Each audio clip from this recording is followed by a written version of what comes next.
கூட்டணி போட்டுக்கிட்டு இந்த திமுகவையும் நம்பாதீங்க, இந்த பாஜகவையும் நம்பாதீங்க.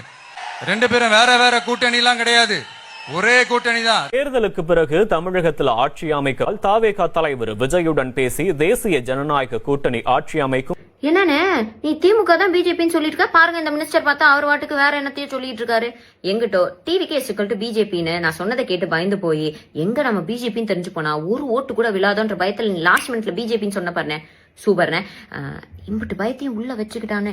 திமுக பயந்துருச்சு, சம்பவம் உறுதி, மாஸ்க் காட்டுறோம், உச்சத்தை விட்டுட்டு வந்திருக்கிறேன், வசதியான வாய்ப்பை விட்டுட்டு வந்திருக்கிறேன், பிரைவேட் ஜெட்ல தானே போயிட்டு வந்துட்டு இருக்கேன். இந்த 4-5 வார்த்தைலாம் இல்லைன்னா கட்சியே இல்லை போல இருக்கே.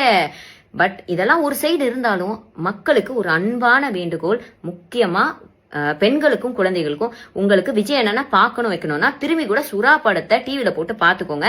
இந்த கூட்டத்தை போய் உங்க உயிரை விட்டுறாதீங்க. எப்ப இவங்க பாட்டிலோட டெக்னிக், இந்த பழைய RSS டெக்னிக்லாம் யூஸ் பண்ணி இந்த சம்பவம்லாம் இந்த டிராமாலாம் பண்ணணும்னு நினைக்கிறாங்களோ, இவங்க மானம் போயிடக்கூடாதுன்றதுக்காக என்ன எக்ஸ்ட்ரீமுக்கு வேணாலும் போவாங்க. தயவு செஞ்சு உஷாரா இருங்க. அது மட்டும் இல்லாம மறந்துடாதீங்க, TVK is equal to BJP, BJP is equal to TVK, TVK தான் பிஜேபி, பிஜேபி தான் டிவிகே.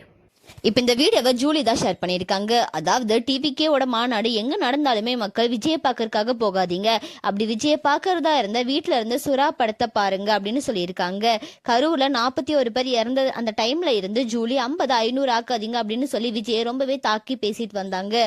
இப்படி இருக்க நிலையில டிவிகேவும் பிஜேபியும் ஒண்ணுதான் அப்படின்ற மாதிரி பேசி இப்போ ஒரு வீடியோவை வெளியிட்டு இருக்காங்க. இப்ப இந்த வீடியோ சோஷியல் மீடியால வைரல் ஆயிட்டு வருது. அது மட்டும் இல்லாம நீங்க எந்த கட்சிக்கு ஓட்டு போடுவீங்க, நீங்க எந்த கட்சியை சப்போர்ட் பண்றீங்க அப்படின்ற மாதிரி உங்களோட கருத்துக்களை கமெண்ட்ல சொல்லுங்க.